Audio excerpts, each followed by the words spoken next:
எனது அன்பான தமிழ்நாட்டு திரையுலக உரிமையாளர்களே, அனைவருக்கும் வணக்கம். இன்றைய தினம் நமது திரையுலகை சார்ந்த மரியாதைக்குரிய திரு விஜய் அவர்கள் தமிழ்நாடு முதலமைச்சராக பொறுப்பேற்றிருக்கிறார்கள். உங்கள் அனைவரின் சார்பாகவும் மாண்புமிகு முதல்வர் திரு விஜய் அவர்களுக்கு நமது சங்கத்தின் சார்பாக மனமார்ந்த வாழ்த்துக்களையும் தெரிவித்துக் கொள்கிறோம்.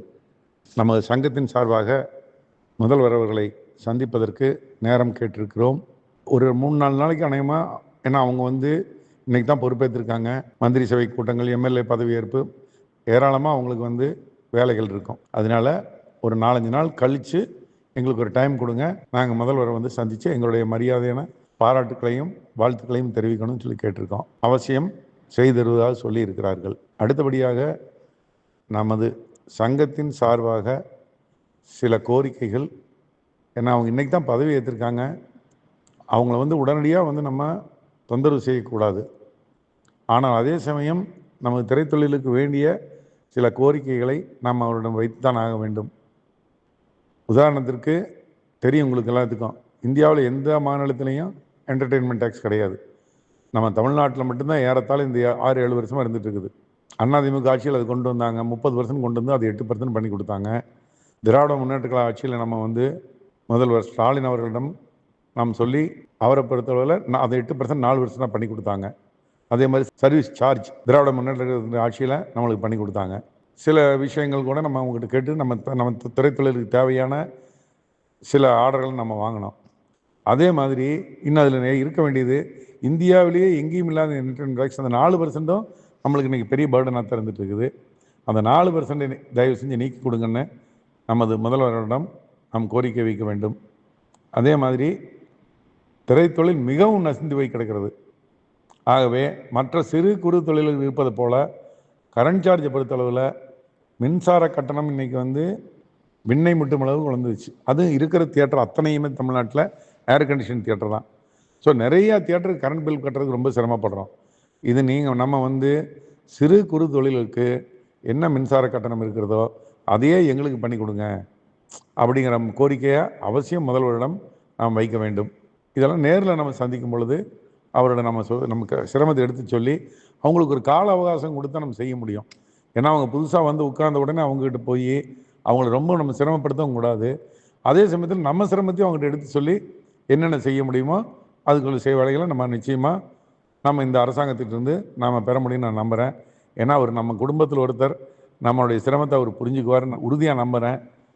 அதனால் அதுக்கு ஒரு நேரம் கேட்டு வாங்கி நாங்கள் சென்று சந்தித்து இந்த மாதிரி வேறு ஏதாவது கோரிக்கைகள் இருந்தால் கூட ஒரு 2-3 கோரிக்கை மட்டும் வைக்கிற மாதிரி, சும்மா அவங்ககிட்ட போய் ஒரு 10 கோரிக்கை வச்சு அவங்களே நம்ம சிரமத்துக்கு உள்ளாக்கக்கூடாது. இப்போ வந்திருக்காங்க, நம்மளுக்கு அத்தியாவசிய கோரிக்கைகளை மட்டும் அவங்ககிட்ட சொல்லி இந்த 2. அதே மாதிரி தான் டிக்கெட் கட்டணம். ஏற்கனவே தனித்திரையரங்களுக்கும் மல்டிப்ளெக்ஸுக்கும் டிக்கெட் கட்டணம் வித்தியாசம் இருக்குது. ஆனால் கரண்ட் பில்லில் எந்த வித்தியாசம் கிடையாது, சொத்து வரியில் எந்த வித்தியாசம் கிடையாது. ஆனால் டிக்கெட் கட்டணம் மட்டும் வித்தியாசம் இருக்குது. அது முந்தியெல்லாம் ஏர் கண்டிஷன், ஏர் கூல், நான் ஏர் கண்டிஷன் இப்படி எல்லாம் இருந்தது. இப்போ எல்லாம் கிடையாது. தமிழ்நாடு முழுவதும் 98% ஏர் கண்டிஷன் தியேட்டர் தான் இருக்குது. எல்லாரும் கரண்ட் பில் தான் கட்டுறோம். மல்டிப்ளெக்ஸ் மட்டும் அந்த பில் கட்டுறது கிடையாது. அதனால் எல்லா திரையரங்குகளுக்கும் ஏர் கண்டிஷன் திரையரங்குகளுக்கு ஒரே கட்டணம் நிர்ணயம் பண்ணி கொடுங்க. அதில் கூட இந்த 2 நாளாக நேற்றுக்கு இன்றைக்கும் எங்கிட்ட நிறைய திரையரங்குகள் ஃபோன் பண்ணி எங்கிட்ட சொன்னாங்க, சார் 1917 கட்டண உயர்வு கொடுத்தது, இது வரைக்கும் கட்டண உயர்வு வரவே இல்லை, கொஞ்சம் கேளுங்கன்னு. இது யார் கேட்குறாங்கன்னா மிகப்பெரிய மல்டிப்ளெக்ஸ் திரையரங்குகள் மட்டும்தான் கேட்குறாங்க. ஆனால் உங்களுக்கு எல்லாத்துக்கும் தெரியும், அதில் சில பேர் ஃப்ளெக்சிபிள் ப்ரைஸ் வேணும்னு கேட்டாங்க என்கிட்ட. நான் சொல்லிட்டேன், ஏற்கனவே அண்ணா திராவிட முன்னேற்ற கழக அரசு இருக்கும் பொழுது திரு விஷால் தலைவராக இருக்கும்போது நடிகர் சங்கத்தில் பேச்சுவார்த்தை வரும்போது ஃப்ளெக்சிபிள் ப்ரைஸ் கேட்டாங்க.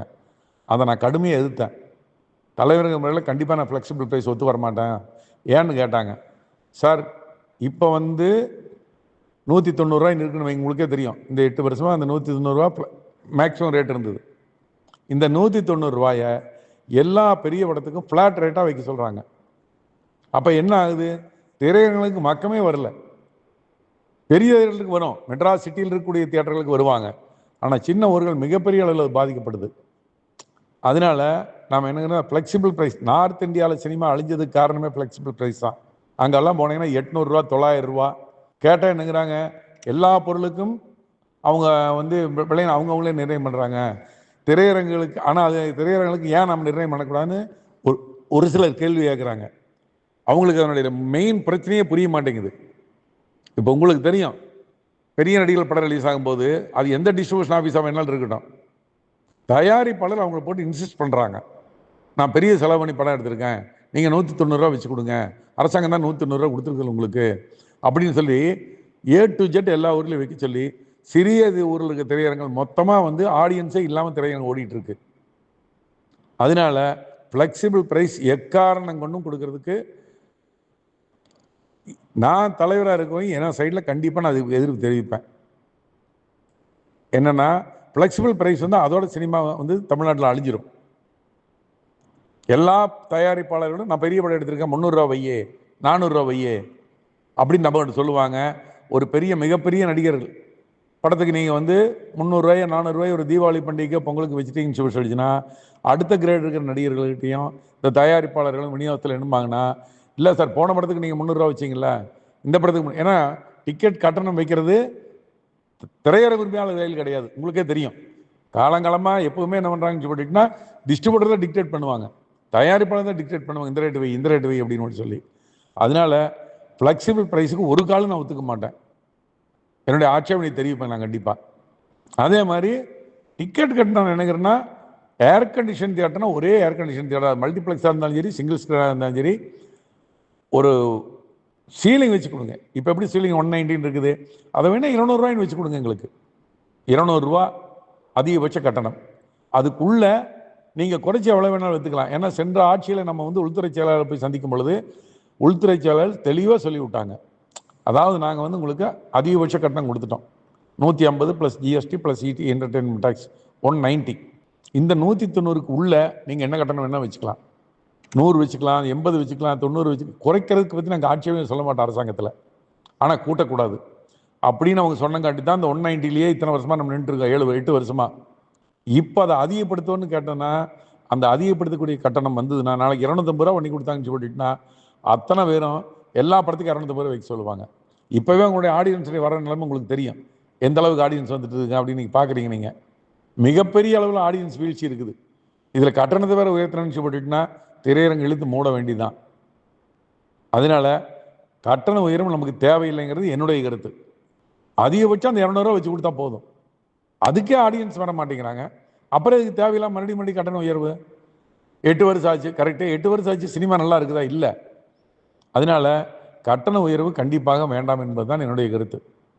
அதிகபட்சம் 200 ரூபா போதும் நம்மளுக்கு, அதுக்கு ஆடியன்ஸ் வந்தாங்கன்னா போதும். அது எவ்வளோ பெரிய படமாக இருந்தாலும் சரி, சின்ன படம் வரும்போது ரேட்டை குறைச்சிக்கிறோம், அவ்வளோதான். 100 120 விற்கலாம். சின்ன ஊர்கள் அதே மாதிரி வச்சுக்கலாம். நீங்கள் அவங்க அதிகபட்சம் கட்டணம் நிறைய பண்ணி கொடுத்துட்டாங்கன்னா சின்ன ஊர்களில் படத்துக்கு தகுந்த மாதிரி 100 ரூபா வைக்கிற இடத்துல 100 ரூபா வச்சுக்கலாம், 120 இடத்துல 120 வச்சுக்கலாம், 150 ரூபா இடத்துல 150 வச்சுக்கலாம், என்ன வேணாலும் வைக்கலாம். என்ன காரணம்னா இன்றைக்கி வந்து எல்லாமே ஆன்லைனில் நம்ம டிக்கெட் கொடுக்குறோம். அதனால இந்த கோரிக்கைகள் சில கோரிக்கைகளை வந்து மாண்புமிகு முதல்வர் திரு விஜய் அவரிடம் நாம் கொடுத்து நம்மளுடைய கோரிக்கைகளை நிச்சயமாக நிறைவேற்ற முடியும் என்று நம்புகிறேன். மீண்டும் ஒரு முறை புதிதாக பொறுப்பேற்றிருக்கும் நமது திரைத்துறையை சார்ந்த மாண்புமிகு முதல்வர் திரு விஜய் அவர்களுக்கு உங்கள் அனைவரின் சார்பாகவும் மனமார்ந்த வாழ்த்துக்களையும் பாராட்டுதலையும் தெரிவித்துக் கொள்கிறேன். அவருடைய ஆட்சி மிகவும் சிறப்பாக நடைபெற்று பேரும் புகழும் பெற வேண்டும் என்று இறைவனை வேண்டுகிறேன்.